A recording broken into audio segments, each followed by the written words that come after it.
Here I have Apple iPhone 7 and let me show you how to enable and how to use the battery saver mode on the following device. So first of all, let's start by finding and selecting the settings. From the list of settings, let's scroll down and let me choose the battery right here. Sorry, let's start battery. And as you can see, you can use a low power mode by using that switcher right here. Tap continue and that's it. Low power mode temporarily reduces power consumption until you can fully charge your iPhone.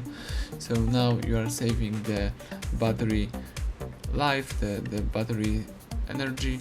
If you would like to disable this mode, let's use the same switcher and now you can go back and start using your device in a normal mode.